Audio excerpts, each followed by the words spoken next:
Oh boy, do I have some breaking bombshell news for you guys.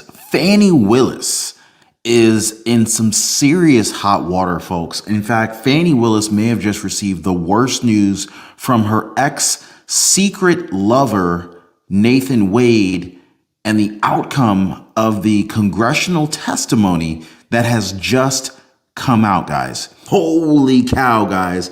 Check this out. Who is this? It looks like it's none other than Loverboy Nathan Wade. Now, rumors are swirling around that there was some White House collusion that was going on between Nathan Wade, Fani Willis, and Donald Trump in relation to the Georgia election interference case, which took place in Fulton County courts. Let's see if we can get a word from Nathan Wade here walking down the hallway. Willis, not speak about your investigation. Mr. Wade, do you go ahead and answer the committee's questions, given DA Willis's letter instructing you not to discuss the investigation? You're going to follow those instructions? You have a message for the committee this morning? Did you speak? What do you think? Is there anything that's not off limits today for the interview? Did you speak with DA Willis? Are you going to invoke the Fifth Amendment? Are you going to say anything of relevance tonight?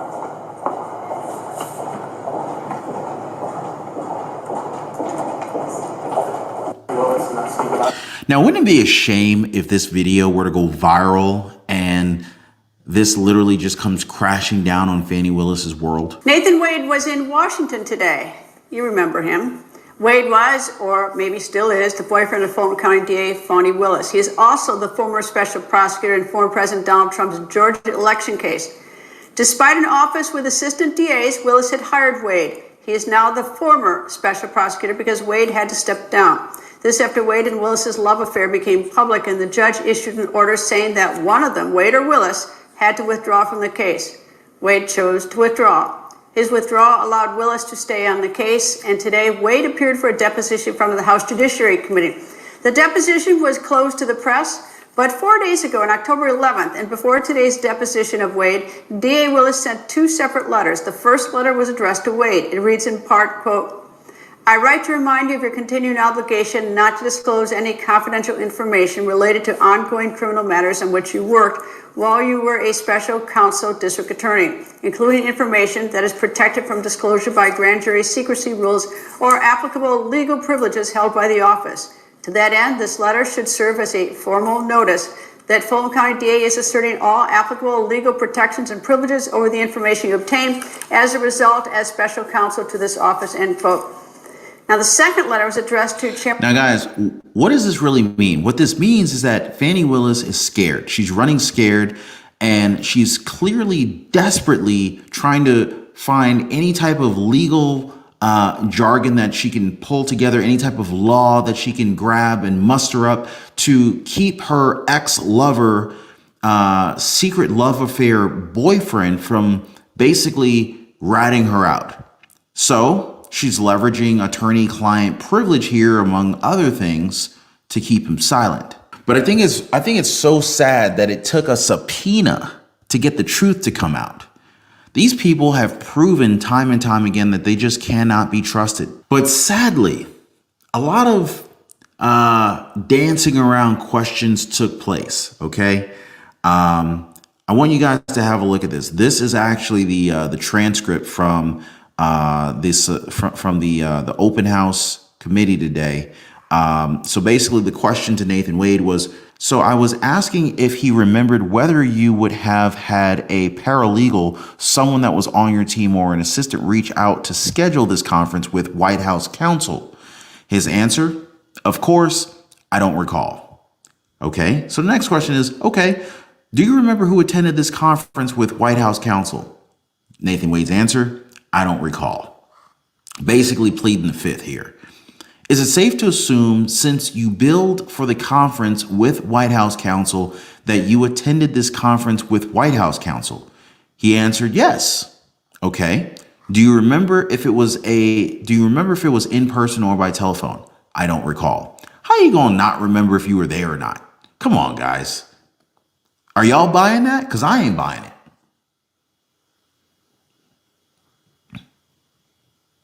So next question is, So I'll read the lines in for the record. Now, again, it says, quote, interview with DC White House, November 18th, 2022. 8 hours at $250. Cost $2,000. Do you remember an interview with DC or the White House occurring on November 18th, 2022? Answer, I don't remember it happening. I know that it did because the entry says that it did. I wonder if Nathan Wade ever billed the Georgia taxpayers for work that was possibly never even done. Is that outside the scope of possibilities? What do y'all think?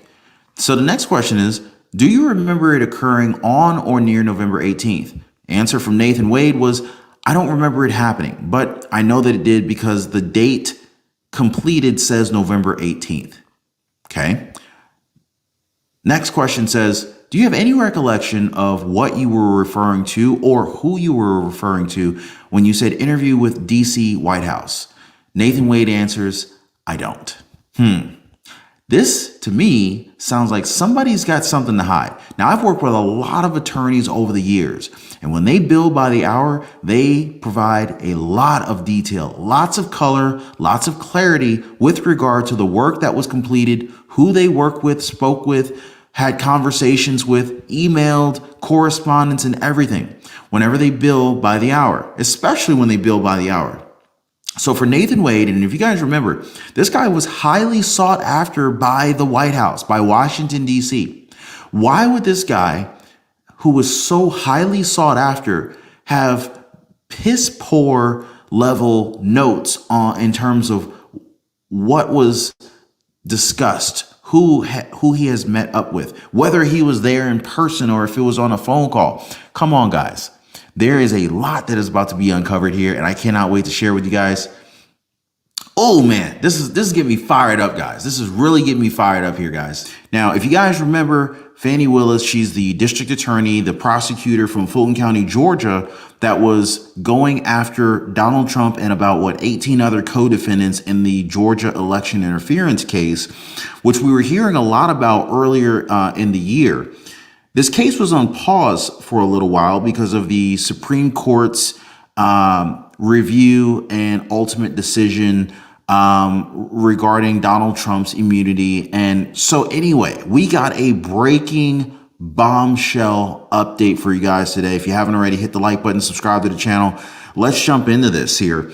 So essentially, the recent testimony of Nathan Wade, a special prosecutor that was hired by none other than Fulton County District Attorney Fani Willis, revealed some very surprising details about how Fani Willis began preparing to prosecute former President Donald Trump even before she officially took office, guys. We've been hearing rumors about the White House basically sending Fani Willis after Donald Trump to prosecute him in order to basically prevent him from becoming president of the United States.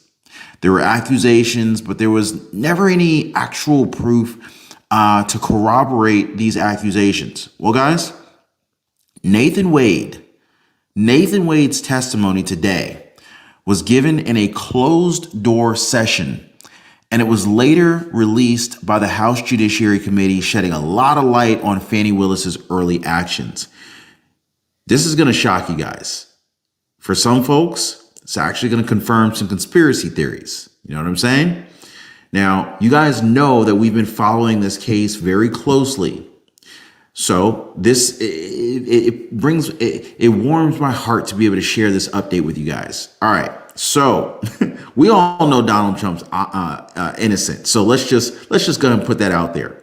Anyway, Nathan Wade explained that Fani Willis had already started planning for the Trump case before she officially became Fulton County District Attorney on January 1st, 2021. Now you got to ask yourself, why in the world would Fani Willis begin prosecuting Donald Trump's case before she became the DA?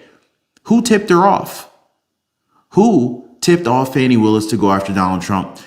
That's the big question here, right? Now, according to Nathan Wade, Fani Willis essentially formed a search committee in order to find a special prosecutor for the Trump investigation soon after the November 2020 presidential election, making it very clear that she was focused on prosecuting Donald Trump before her term even began. So think about this. This was a very coordinated effort. She was planning to prosecute Donald Trump. This is kind of like Letitia James in New York. Remember that? She campaigned on prosecuting Donald Trump. I will bring him down. Remember that, right? Same thing that's going, very similar thing is happening in Fulton County, Georgia here. And I have proof for you guys. Nathan Wade was approached by this search committee before. This timeline is so important, guys. This timeline is so important. Nathan Wade was approached by this search committee before Fani Willis even took office, which showed that this investigation was a priority for Fani Willis from the very beginning. Okay. Now, when Nathan Wade was asked if there was any kind of communication about this role as a special prosecutor before Fani Willis assumed office, he responded, absolutely. So Nathan Wade ratted out Fani Willis. His side piece, Fani Willis, was ratted out by Nathan Wade. Absolutely is what Nathan Wade was quoted to saying when he was asked if there was any communications about this role as a special prosecutor before Fani Willis assumed office. Absolutely is what he said. He stated that these discussions started back in November 2020, just after the presidential election and well before Fani Willis was sworn in. Nathan Wade also shared that he initially didn't want the job. He also declined.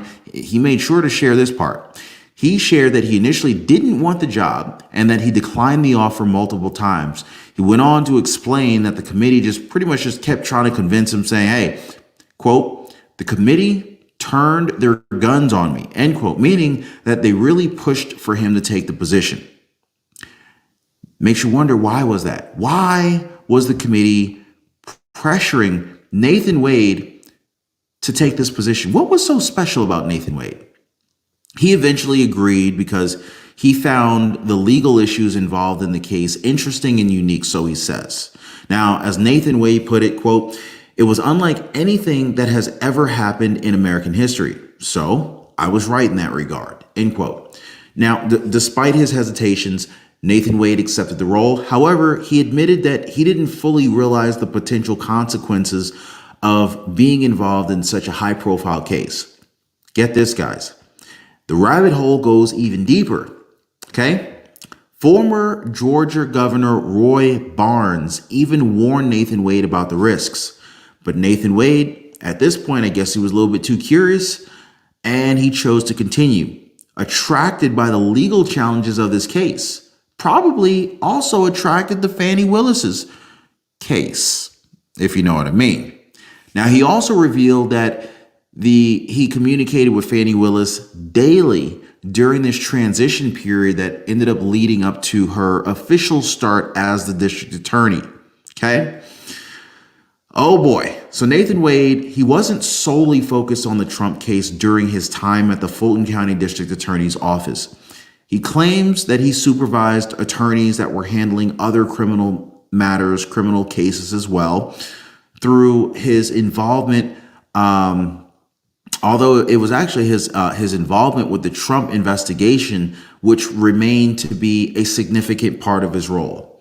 I'm not sure of the exact percentages, but significant, I guess more than 50%, right? Now, one of the more striking parts of Nathan Wade's testimony here involved the meetings that he had with officials from the Biden administration. Now, Nathan Wade, he confirmed that back in April 2022, he and other members of Fani Willis's team met with congressional staffers, including representatives from the January 6th committee in Washington, D.C. Guys, keep in mind the dates. I just want to say this one more time, because remember, we were hearing rumors about collusion with the White House, between the White House and Fani Willis and Nathan Wade and Donald Trump. and all of these other cases that miraculously just came out of nowhere shortly after Donald Trump announced that he would be running for president for 2024. So I want to reiterate this for you guys. Keep in mind the dates, okay? Nathan Wade confirmed back in April 2022, this is 2 years ago, that he and other members of Fani Willis's team met with congressional staffers, including representatives from the January 6th committee in Washington, D.C. Keep in mind, these are these are Fulton County district attorneys, these are Fulton County special prosecutors and attorneys. What the heck are they doing meeting with congressional staffers and representatives from the January 6th committee up in Washington, D.C.? You tell me, guys, okay?